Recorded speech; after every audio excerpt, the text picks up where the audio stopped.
You're listening to the Podcast Detroit Network. Visit www.podcastdetroit.com for more information.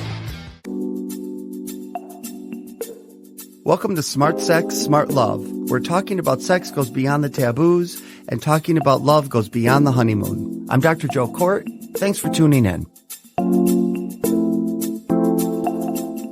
This week, we're discussing kinks with my guest, Dr. Neil Cannon, and we'll be chatting all things kink. What are the differences between treating kinky individual clients versus kinky couples? Neil, a sex therapist in private practice in Denver, Colorado, says kink is more common than most folks think. And Neil believes kink is nothing to feel any shame about.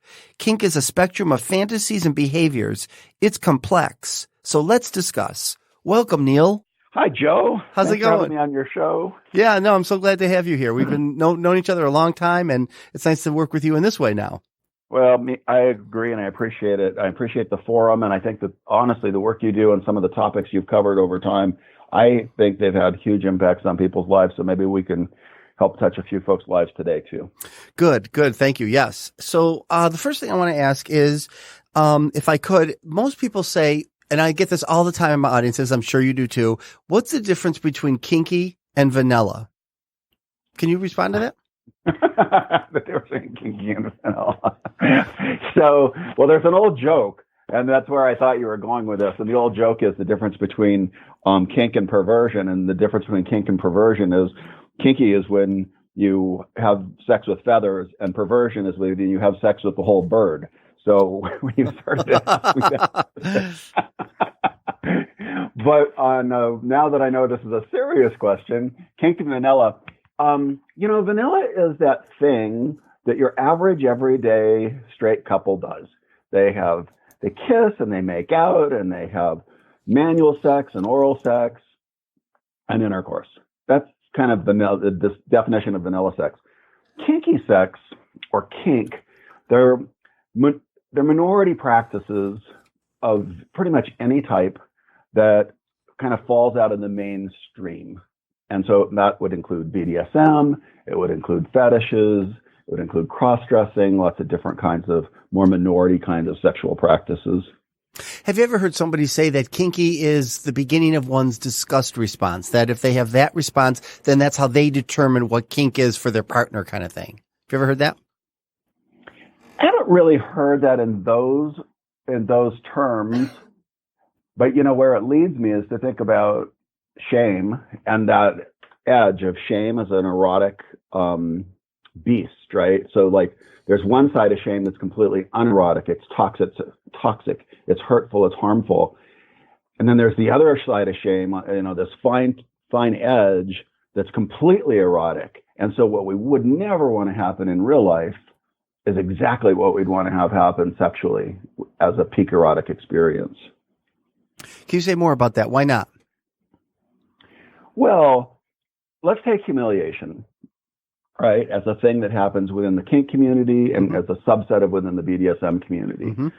Some people would hate, right, if you or I were giving a speech, we would probably hate to have all of our clothes accidentally fall off and spill coffee all over our face.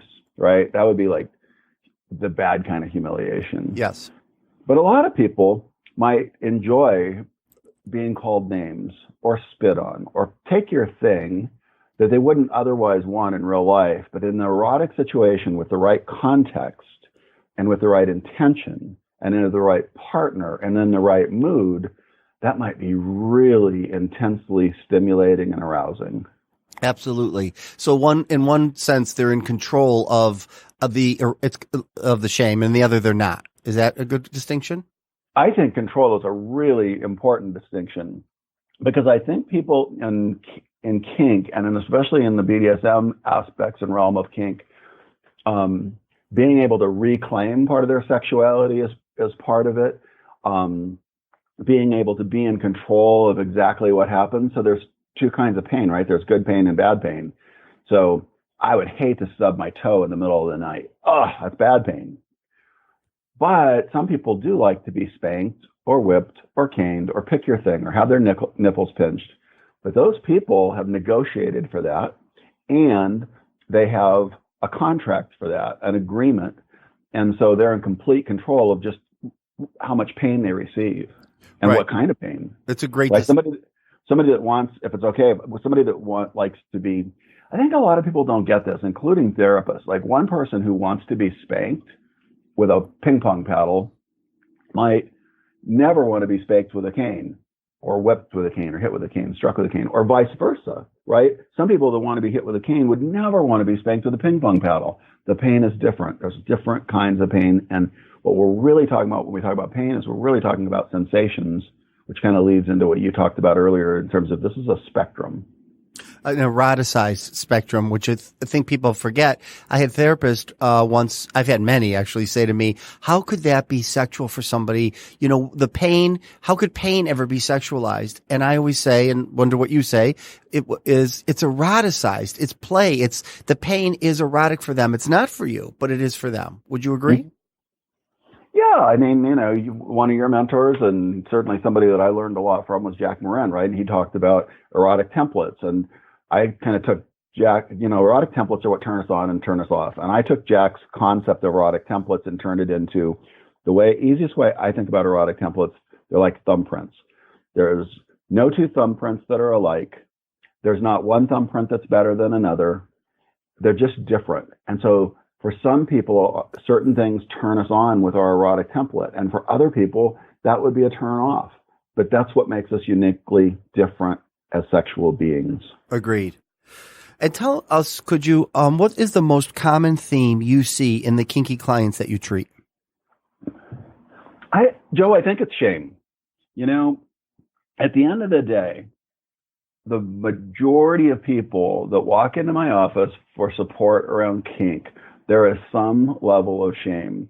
And for a lot of people, it's really deep shame, and it's a lot more subtle.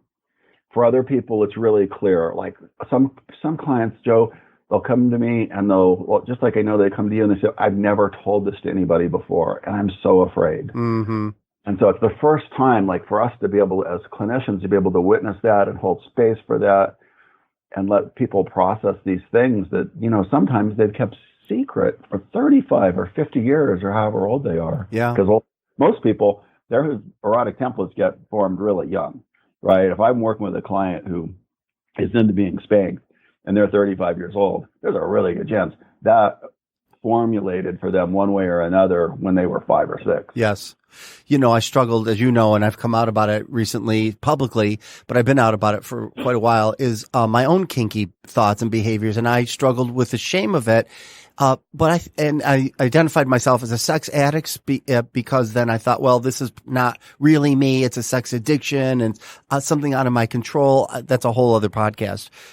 But what helped me, I have to be honest, in the sex addiction treatment was talking about it and talking about it and talking about it. And even though I would receive shameful feedback, it was still helpful to talk about it.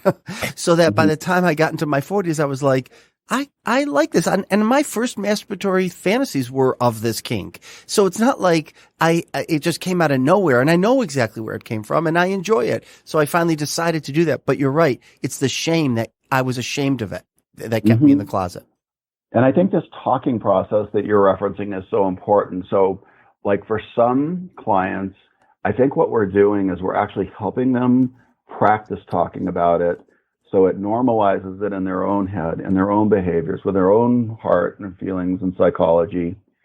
And it helps them, the more they say it, the easier it gets to say, the more real it becomes, it gets demystified. And then the practice part not only is for them to be comfortable talking about it with themselves, hear themselves talk, be able to talk about it with us, be able to talk about it with partners, and actually be able to say in non-kinky places even that they're kinky. Yeah, and I'm sure people listening to this who are suppressed with it or burying it or ashamed of it are horrified to hear this, right? Because that's like a big, huge step for anybody to do, isn't it? Yeah, and I think that I always have so much admiration for clients that come in and they start to unpack this part of themselves, because we all have different parts. And so when they start to unpack their erotic self and be able to verbalize it, honestly, Joe, sometimes I've seen people walk in my office and it's like they've lost 20 pounds. They're just lighter when they walk out the door after starting to talk about their kink. Yes. I had a guy in my office recently who finally realized exactly what he liked, and he allowed himself to have it. He had gone through sex addiction treatment to try to give himself an erotic ectomy, you know, that whole thing. And he came in my office and I said, I think this is your erotic orientation. I think it's a part of you, and I think it's okay. And the next time he had an orgasm after listening to me, he said he enjoyed it so much his stomach hurt. That's how pleasurable it was for him. And it brought tears to my eyes just listening to him enjoy his sexuality in that way. Mm-hmm. Yeah, permission, right? You gave him permission to be himself. Yes. Right? You didn't give him permission to do anything crazy. You just gave him permission to be himself. Yes.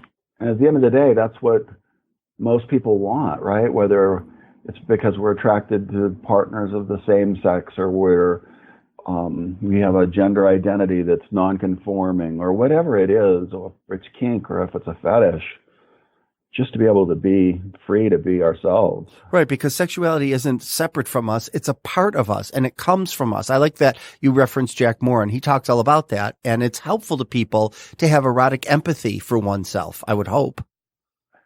Right. We try to be gentle with ourselves, kind with ourselves about all these other things. Can we be kind with ourselves and have empathy for the sexual part of us that a lot of people don't understand? Yes. And that's one of the tricky things. Like, as a client, being able to go to a therapist who gets it is really tricky, right? There's only, 700 ASEX certified sex therapists in the world. And so my heart also goes out to folks just trying to find somebody that they can talk to about this and know they'll get compassion and empathy and understanding from their therapist. Yeah, an educated therapist because most therapists are not trained in sex therapy at all, in any sexual health ways at all. They might get a weekend workshop, a couple hours, but nothing like we've had to do, the hours and hours and years we've spent in this. Right. I did my doctoral dissertation. I don't even know if you know this, but I did my doctoral dissertation many years ago on, it was a psychological assessment of BDSM practitioners. The sample size was 141, which is for people who don't know research, that's a pretty good size sample size, especially for a subject matter like this. And I was at a cocktail party, and somebody introduced me to a psychologist and said, you two would have a lot in common. You ought to talk. So I'm in the middle of my dissertation. I told her what my dissertation was on. She said, oh my gosh, you don't need to waste your time with this. I know exactly what the outcome is going to be, in terms of a psychological study of BDSM practitioners. And I'm like, well, this is really hard. So if you know the outcome, you can save me a lot of brain damage and time. And she said, well, you're going to just find out that they're all sick. So that was the lens of a licensed clinical psychologist, is that BDSM practitioners are sick. Yeah. And of course, our findings were, the truth is that there were no higher incidences or rates of mental illness in BDSM practitioners than there are in the general population. Are there BDSM practitioners that have mental health issues? Yes. Are there people in the general population have mental health issues? Yes. But as a group, they're just the same. Yeah, right, exactly. And people need to hear that. I'm glad you're highlighting that. I remember when in my doctoral program, we had to go to a dungeon, and I remember the woman that started the process of showing us what goes on there. She says, I know you're all therapists, and my hope is that you stop labeling us as borderline personality disorder and trauma survivors, because that's what most people do. Because it's not heteronormative, right? It's not what we know of as sex in our culture, and because it's unusual to people, then they start to think, well, this must have come from somewhere, when in fact all of our sexual health and all of our fantasies come from somewhere. Right. So causation is a big thing that, you asked me, well, what do people come in for? Causation's another one. What caused me to be this way? Why do I like this? Why is or a spouse? Why does my husband want to be spanked? Why does my wife want to be humiliated? Pick your thing. And so what we know about causation, so one of my mentors was Dr. Charles Mosier, And the thing he told me, I'll never forget, it was a cold winter night in San Francisco, and I walked into his office, and I asked him, poked around at causation questions around kink. And his response was that there's so many factors. There's so many variables that go into making up one's erotic template Yep. that it's almost impossible to know causation.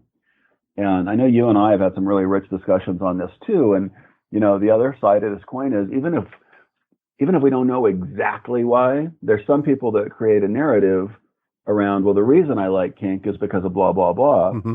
And if it serves them well and it makes them feel better and it gives them a more empowering narrative than whatever disempowering narrative that they were sitting with, that's okay too. Yes, right.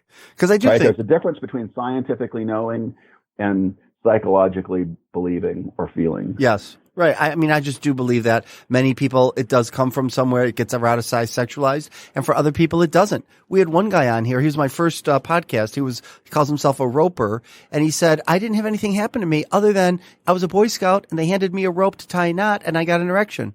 And I remember thinking, this turns me on. And now I like tying people up. So it was an introduction to and opening his eyes to. It wasn't because of the rope, so yeah, people make their own narratives. You're right. Sure, because then there's so many things come up for me as you say that. It's so interesting because it's like, well, if it was that was actually the cause, and maybe it was, I don't know. Well, why wasn't it the green uniform, or why wasn't it being outdoors, or why wasn't it, Yes. Right? Yeah, right, right. I think the narratives we tell ourselves can be really disempowering or really empowering. I think that he has a really empowering narrative. Good for him. Mm-hmm. Yes, agreed. What would you say, Neil, are the keys for treating kinky clients? I know communication, safety, trust. What else are keys in the treatment of them? Yeah, so I have a new book chapter coming out with actually somebody well, Tammy Nelson, and it'll be out in March. It's a Pesci Publishing book. It's the integration of sex and couples therapy, and my chapter that I co-authored with Amanda Sasek is called A Strength-Based Approach to Treating Kinky Couples. So kind of one of my lenses on the world is everything I do, I write, I speak about, it's a strength-based approach to pick your thing.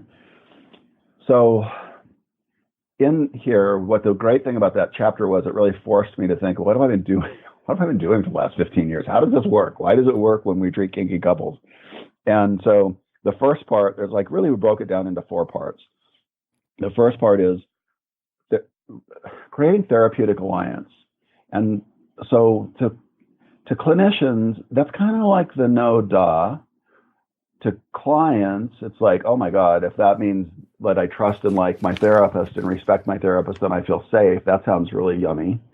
But to clinicians, it goes a lot farther, right? It's like, well, yeah, but how do you create therapeutic alliance with a kinky client? Because there's so many nuances. If shame, if most or all parts of a kinky couple is coming in, if even one part has shame, then we as the clinician need to really work hard to make it safe and help treat the shame right out of the bat. I've had this belief that, we've heard this old saying, all roads lead to Rome. Well, for me, when it comes to sex therapy, all roads lead to shame. So if we can help people treat shame, we can help people heal. So to me, that's the key part of treating kinky couples and helping both people in the room know, assuming we've got a couple of 2 people, helping them know that I'm never going to make one person want less kink, and I'm never going to try to make one person do things they're not comfortable with in terms of kink, right? It's helping them collaborate on a solution that works for them. So that's the first step. Do you want me to walk through the other 3 real quick? Sure, please. Yeah.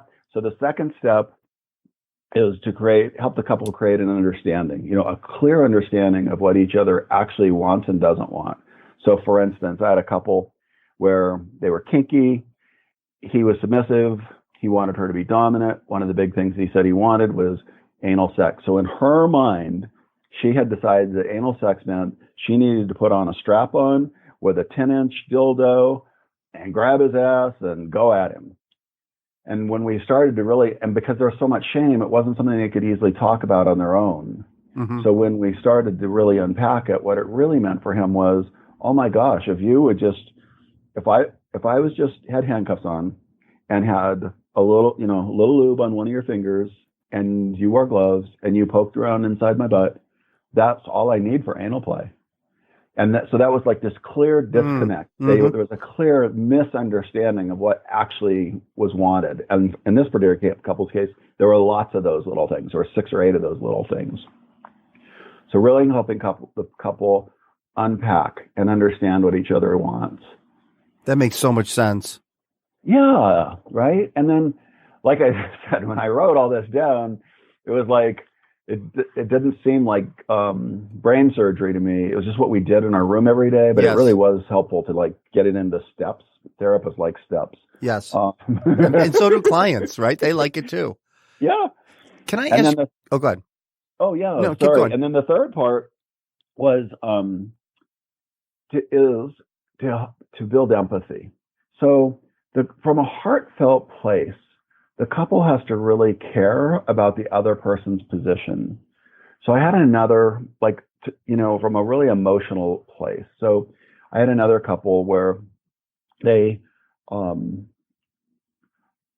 were kind of disconnected around kink. And in fact, there had become a lot of animosity about what he wanted versus what she wanted.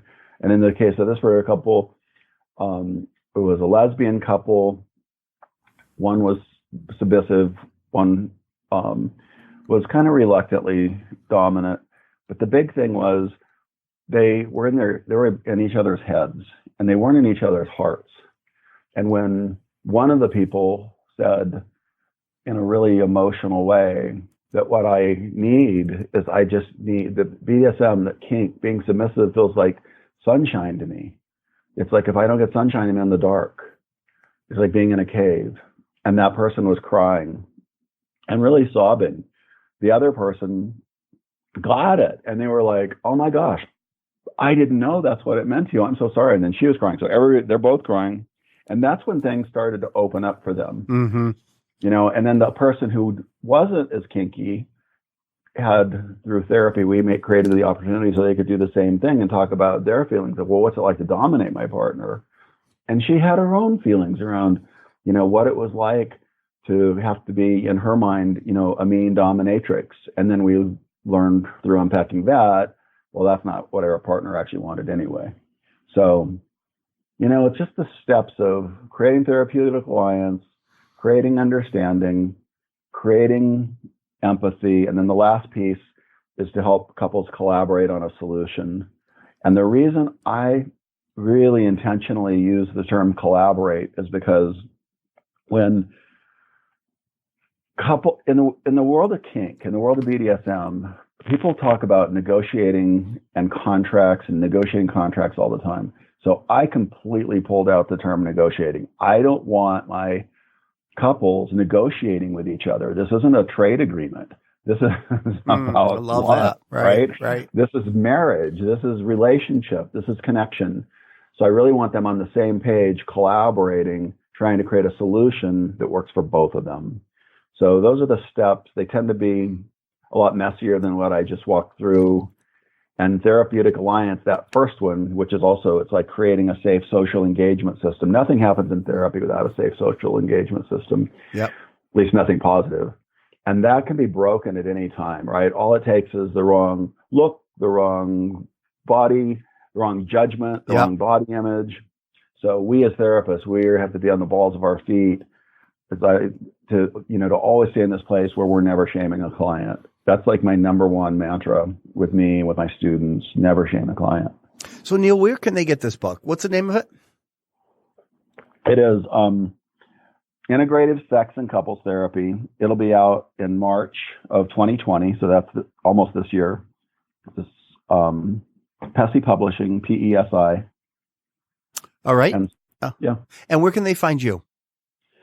They can find me in Denver, Colorado. I'm super easy to find. If anybody just Googles Neil Cannon Sex Therapy, I'll pop right up. But my website is drcannon.com, and doctor spelled out DOCTOR, and then Cannon is CANNON, drcannon.com. Good. Thank you so much. It is easy to find you. I mean, you do a lot of good work in Denver. I mean, and nationally as well, obviously. But I mean, you do a lot of community organizing for therapists and people in that are coming to the therapist. So I'm so appreciative of having you on here. It's too short. I had so many more questions, and maybe we'll have you on again to finish even more questions at some later time if you're willing. Of course. Anything for you, Dr. Court. Thank you, Dr. Cannon. I really appreciate it. You're welcome. All right. Take care. Bye-bye. Thanks for listening to this episode of Smart Sex, Smart Love. I'm Dr. Joe Court, and you can find me on joecourt.com. That's JoeKort.com. See you next time.